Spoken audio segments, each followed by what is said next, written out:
Bonjour à toutes et à tous, bienvenue dans cette troisième et dernière vidéo qui va conclure le chapitre 4, où on va s'intéresser là au principe de solidité d'un code bien conçu.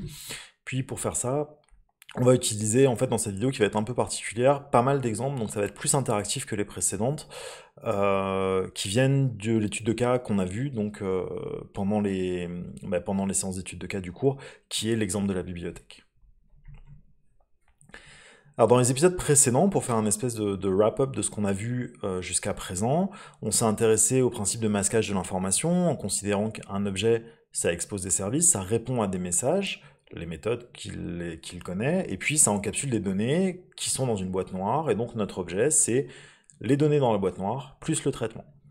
On a essayé de s'intéresser à faire s'aligner la logique d'affaires, et puis les services exposés, et puis la réalité, on s'est rendu compte que l'encapsulation c'était compliqué, que c'était facile de faire n'importe quoi. Dès qu'on rajoutait un getter, en fait, on avait potentiellement tout brisé d'un point de vue encapsulation, et qu'il fallait arriver à trouver un compromis entre trop encapsulé et auquel cas on peut plus rien faire, et puis pas assez encapsulé, et auquel cas, bah là, nos objets, c'est plus des boîtes noires, c'est des boîtes blanches, et n'importe qui peut faire n'importe quoi avec, et donc on a un problème. Donc ça, c'était pour la notion d'encapsulation. On s'est intéressé à la notion de type, et puis la notion de type, c'est ce qui va nous permettre de décrire de manière abstraite les services que rend un objet. Typiquement, on a beaucoup travaillé sur la notion d'interface au démarrage. Donc, on peut affecter à une variable type était tous les éléments dont le type concret était ou un de ses sous-types. C'est pour ça que c'est vraiment important quand vous écrivez votre code de toujours typer vos variables par l'interface plutôt que la classe concrète. On type sur le fait que c'est une liste, pas sur le fait que concrètement c'est une array list, parce que ça c'est trop contraignant. On a vu que cette notion de sous-typage, on pouvait pendant très longtemps se servir uniquement de réalisation, et puis dès qu'on avait besoin de réutiliser des choses, on allait vers la généralisation. Et tous les services qui nous sont fournis par réalisation, c'est vraiment l'idée de fournir le plus d'abstraction possible.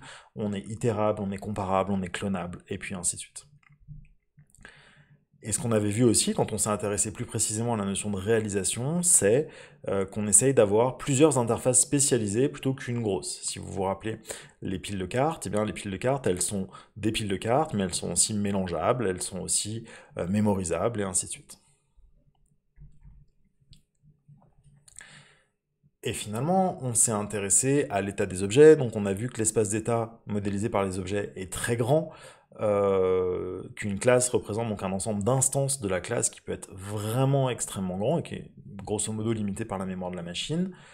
On a regardé comment ça pouvait se représenter de manière abstraite, et donc on a vu qu'il y avait des états abstraits qui nous intéressaient plus.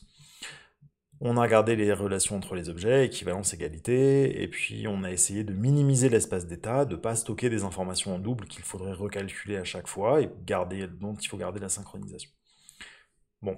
Mais en gros, tout ce qu'on a vu dans les trois chapitres précédents, et puis le début de ce chapitre, ça repose intrinsèquement sur un ensemble de piliers qu'on va pouvoir résumer et qu'on va essayer de bien mettre en place ensemble maintenant. Pourquoi maintenant? Parce qu'en fait, jusqu'à présent, on les a expérimentés. Donc on a regardé chacun des problèmes indépendamment et puis on est arrivé vers des bonnes solutions. Et là, ce que je voudrais qu'on fasse ensemble, c'est un pas de recul sur pourquoi tous ces trucs-là sont des bonnes solutions. Les principes sous-jacents qu'on a, c'est donc les principes solides et puis ce qu'on va appeler la loi de Demeter. Là, je vous ai juste mis les trois principes solides les plus importants, parce que les autres, on va les voir au fur et à mesure. Mais le truc le plus important, enfin le plus important dans le cadre de ce cours, le truc le plus important pour commencer, c'est ce qu'on va appeler la responsabilité unique. Le fait de donner aux objets une et une seule responsabilité. C'était un peu lié, par exemple, à ce qu'on a vu précédemment quand on disait que dans une partie de poker, il y avait un croupier, d'accord? Le croupier avait la responsabilité de distribuer les cartes, et puis la partie de poker de respecter les règles de poker. Le principe ouvert-fermé, c'est plus relié sur la notion de généralisation-réalisation, c'est ce qu'on a vu dans la vidéo précédente, mais ce qu'on cherche à faire, c'est à minimiser le nombre de modifications qu'on a à faire dans le code pour l'étendre et avoir des bonnes capacités d'extension sur le long terme.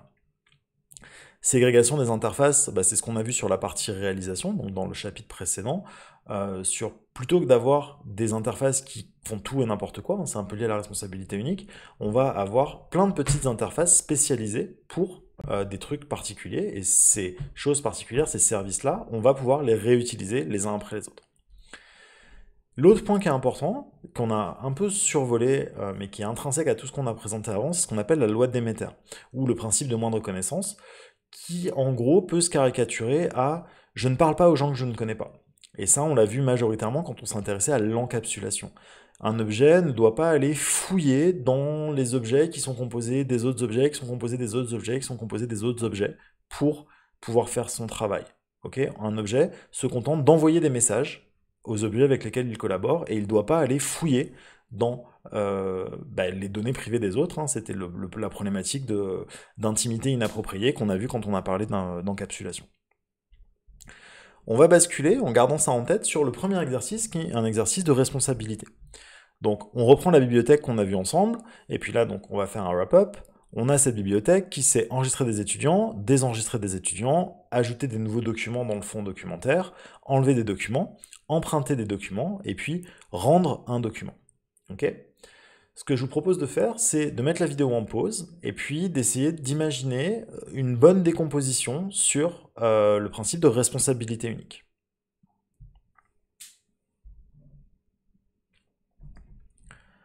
Une solution possible, parmi d'autres, c'est de considérer en fait que notre bibliothèque, elle est composée de deux éléments. Elle est composée d'un registre d'étudiants, et puis elle est composée d'une collection, le fonds documentaire.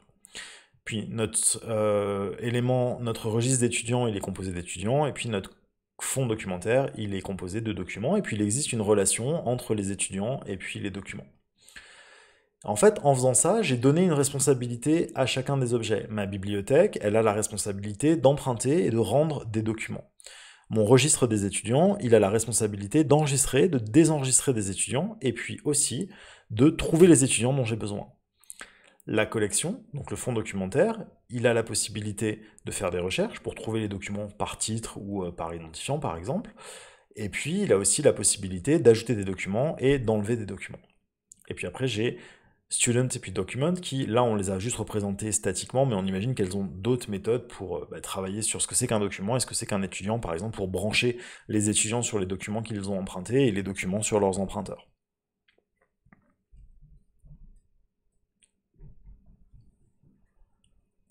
On va basculer sur le deuxième principe, le principe ouvert-fermé. Donc là, je vous propose une conception à gauche, qui est le fait qu'un document, il a une durée d'emprunt disponible, et puis c'est pas la même durée selon que c'est un journal, donc un périodique, ou selon que c'est un livre. Si c'est un livre, j'ai 14 jours, et puis si c'est un journal, j'ai 7 jours.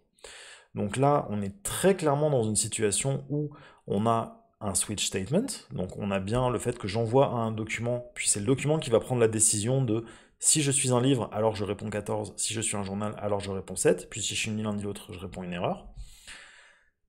Ça, c'est problématique pour les problèmes qu'on a vus, parce que si maintenant je veux rajouter un nouveau type de document, qui pourrait être vidéo par exemple, avec une nouvelle durée de retour, eh ben, il va falloir aller modifier le if dans le document, donc ça casse ouvert-fermé, c'est pas bon de ce point de vue-là. Je vous propose de mettre la vidéo en pause, et puis d'essayer de trouver une conception qui ne souffrirait pas de ce problème-là.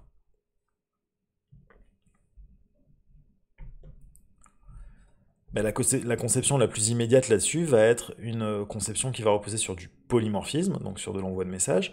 J'ai la notion de document, qui va être une classe abstraite dans ce cadre-là. Donc un document en tant que tel ne peut pas exister dans le fond documentaire.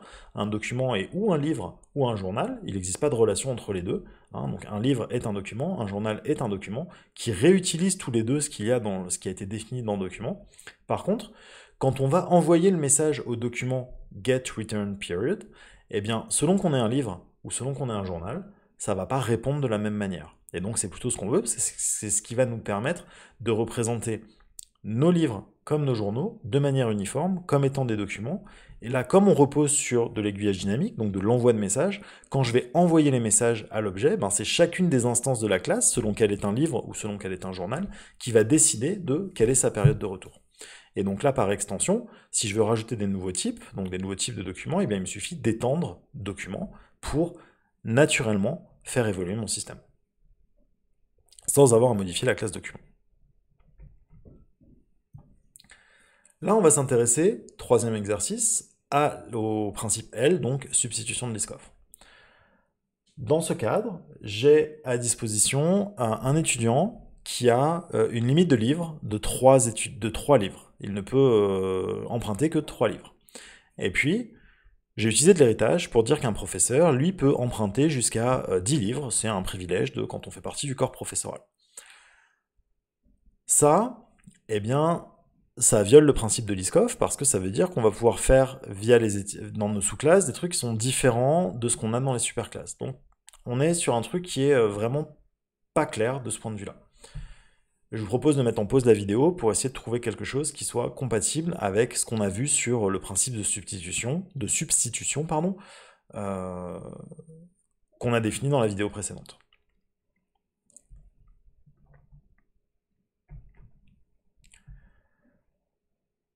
Eh bien, dans ce cadre-là, ce qu'on devrait avoir, c'est le fait que notre bibliothèque est reliée à des livres, enfin une des solutions possibles, hein, c'est que notre bibliothèque est reliée à des livres, notre bibliothèque est reliée à des utilisateurs qui sont abstraits, donc un utilisateur n'existe pas. Un utilisateur est un étudiant ou est un professeur, parce que dans la modélisation qu'on avait précédemment, ça voulait dire qu'un professeur était un étudiant. Alors oui, certes, quand on fait ce métier, on apprend tous les jours, mais on n'est pas vraiment étudiant d'un point de vue taxinomique. Donc le fait d'avoir cette représentation-là est déjà plus juste d'un point de vue d'utilisation de la généralisation. Et en fait, ce qu'on va utiliser là, c'est le fait de déléguer à l'étudiant ou au professeur le fait de pouvoir emprunter. Est-ce que tu as le droit d'emprunter? Et en faisant ça, je vais pouvoir utiliser de la même manière n'importe quel étudiant et n'importe quel professeur, parce qu'en fait, c'est des usagers. Donc quand je vais vouloir les attacher à un livre, je vais dans un premier temps leur demander « Est-ce que tu peux emprunter ?» Et là, l'étudiant ou le professeur répondra de manière différente. Et puis, si la logique est bonne, auquel cas, je vais enregistrer le livre. Donc vous voyez, la différence est subtile, mais en faisant ça, c'est ce qui va me permettre de garantir que j'ai bien utilisé ma relation d'héritage proprement.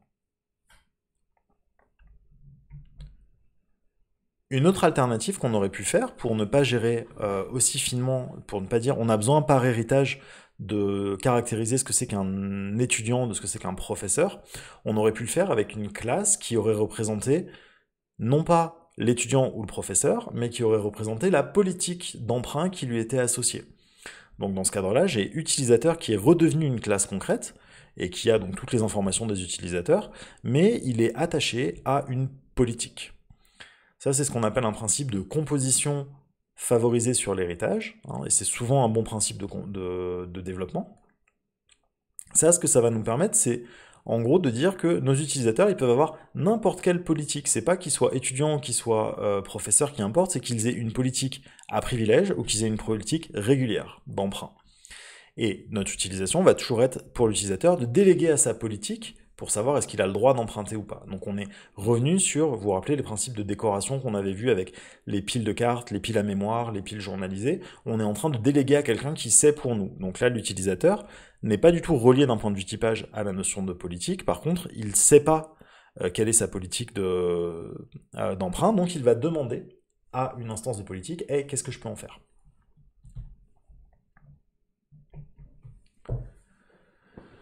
Pour revenir sur les principes qu'on avait déjà un petit peu vus précédemment de ségrégation des interfaces, un quatrième exercice, je reprends ma bibliothèque, puis là je l'ai un peu modifiée, mais elle est très fausse d'un point de vue du principe de responsabilité unique, hein. Là clairement elle a beaucoup trop de responsabilités, mais c'est pas la question à date. La question qu'on a ici c'est si je devais représenter cette bibliothèque en appliquant proprement la notion de ségrégation des interfaces, donc le fait d'implémenter, de réaliser plusieurs interfaces différentes mais spécialisées, comment vous dispatcheriez toutes ces méthodes-là pour les caractériser dans des interfaces qui sont ségrégées, donc qui ne se connaissent pas?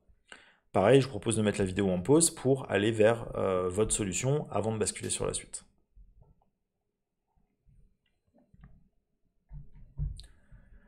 Bien, une solution dans l'identification des responsabilités, c'est de considérer que notre bibliothèque, elle possède 4 responsabilités différentes. Elle a la responsabilité d'être cherchable. On peut chercher des documents dedans. Donc c'est ce qu'on a mis dans l'interface Searchable. Elle a le fait d'être un registre. On peut ajouter des documents ou enlever des documents. Donc c'est ce qu'on a mis dans l'interface Registry. Elle est traçable, journalisable. Je peux gérer mon journal des emprunts pour savoir qui a emprunté quoi.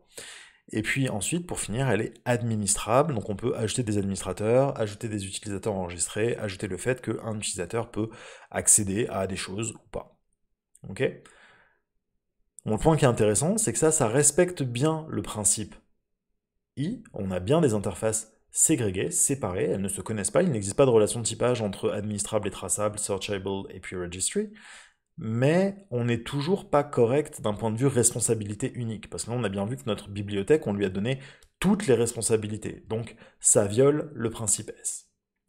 Idem, je vous propose de mettre en pause la vidéo pour essayer maintenant d'aller vers quelque chose dans lequel la bibliothèque ne violerait plus le principe de responsabilité unique aussi.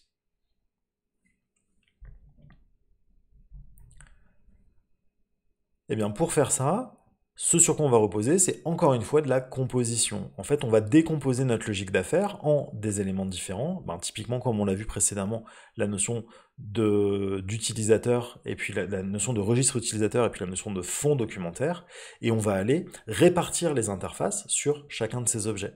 Donc notre bibliothèque, elle est toujours administrable, et puis toujours traçable, parce que ça c'est intrinsèque à la bibliothèque, donc oui c'est pas unique, mais ces deux services-là ensemble font que ça devient une bibliothèque.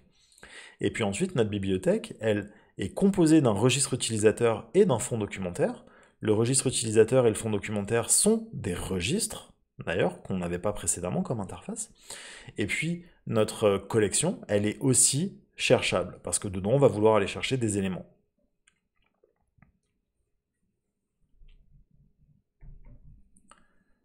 Pour terminer, on va pour la première fois aller un petit peu plus dans le détail sur ce qu'on appelle l'injection de dépendance. Et bah, on l'a pas vraiment vu jusqu'à présent, parce que c'est un petit peu particulier. C'est des choses qu'on voit plus sur une notion d'architecture, où il y a pas mal de quadriciels un peu gros qui utilisent de l'inversion de contrôle et donc de l'injection de dépendance. Classiquement, l'injection de dépendance, donc, c'est ce qu'on appelle aussi le principe de Hollywood. C'est en fait, c'est pas vous qui appelez les gens, c'est les gens qui vous appellent. Ok. Donc à la fin d'un casting, on vous dit, on vous rappellera. Eh bien, là, l'idée, c'est qu'un objet, il va spécifier ses dépendances uniquement à travers son interface. Donc on va typer les objets sur les interfaces et pas sur les types concrets. On va dire qu'on travaille avec une référence de list et pas une référence de ArrayList. On va travailler avec un set et pas avec un hash set. Donc en fait, ce qu'on est en train de dire, c'est vraiment de reposer sur la notion de réalisation d'interface, et puis on est vraiment en train de dire, moi, pour fonctionner, j'ai besoin de savoir parler à quelqu'un qui sache faire X, où X est l'interface dont j'ai besoin. Okay. Mais concrètement, que ça soit un hset, que ça soit un tree map, que ça soit n'importe quoi, c'est pas mon problème. Moi, je veux juste un ensemble. Et puis l'ensemble, bah, c'est le type concret qu'il aura à runtime, c'est pas mon problème. Si je fais ça, ça me garantit plein d'évolutions, parce qu'en fait, je vais éviter d'avoir un couplage fort entre ce que j'utilise vraiment, donc le hset par exemple, et puis comment je l'utilise dans le code. Et l'autre point qui est important, c'est que l'objet n'est pas responsable de la création de ses dépendances.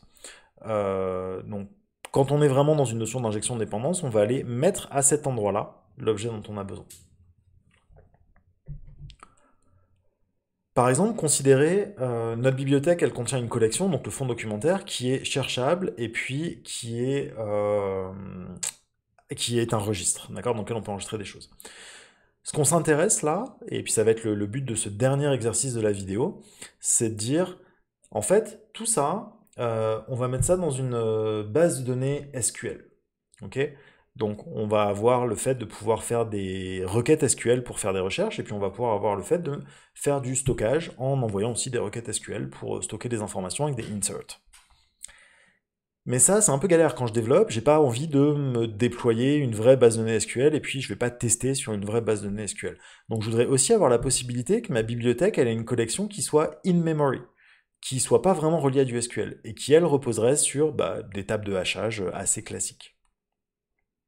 Ce que je vous propose de faire, c'est donc de représenter ici, donc de mettre en pause, et puis d'essayer de trouver comment vous pouvez faire pour avoir une conception qui vous permet aussi bien d'avoir une collection qui soit via des requêtes SQL qu'une collection qui soit via des hashmaps en mémoire.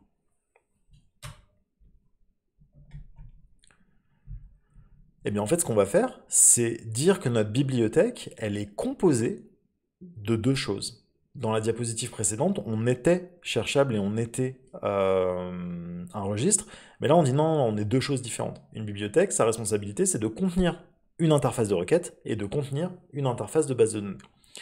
Et puis, ce qu'on va pouvoir avoir, c'est que notre interface de recherche, ça peut être ou du SQL Search ou une collection en mémoire, d'accord, donc une hmap. Et puis notre registre, ça peut être ou du SQL Storage ou une collection en mémoire. ok? Donc je joue bien avec mes relations de réalisation pour faire ça. Puis si on veut regarder ce qui se passe quand on fait un vrai déploiement, là il va nous falloir un diagramme d'objet, parce que c'est le diagramme d'objet qui va nous montrer comment les objets sont branchés les uns aux autres. Eh bien, dans le cas où je suis en train de développer sur ma machine pour faire des tests, je vais instancier une bibliothèque avec une collection de tests qui sera une HMAP et qui jouera les deux rôles, d'accord? Donc je vais brancher query et puis database sur ma collection. Et puis ma vraie bibliothèque en production, elle sera branchée à une instance de SQL Query, et puis elle sera branchée à une instance de SQL Storage. Donc ce que vous voyez là, c'est qu'en me donnant la possibilité de travailler uniquement aux interfaces, je me donne une possibilité de combinaison et de recombinaison des objets qui est extrêmement large et qui va par exemple permettre de faire un contexte de test, un contexte de recette, un contexte de production, un contexte de développement. Et puis tout ça, en fait, pour moi, ça change rien, parce que j'ai simplement établi un contrat qui est qu'une bibliothèque, pour fonctionner, elle a besoin de parler à un registre, quel qu'il soit en mémoire, qu'il soit en SQL, et une bibliothèque, elle a besoin de parler à une interface de recherche, quelle qu'elle soit, que ça soit en SQL ou que ça soit en fouillant dans une HMAP. Voilà qui va conclure cette vidéo sur les principes de solidité. La solidité, c'est quelque chose qui va revenir tout le temps et tout le temps et tout le temps dans les études de cas qu'on fait. D'ailleurs, c'était déjà présent précédemment, on les a déjà un petit peu introduits, ces principes solides. Et puis vous allez voir que c'est ce qui va aussi sous-tendre toute la suite du cours, parce que c'est vraiment des propriétés qu'on doit garantir dans un système qui vient avec une bonne conception objet. Je vous remercie d'avoir écouté cette vidéo jusqu'au bout, et puis à bientôt pour le chapitre 5.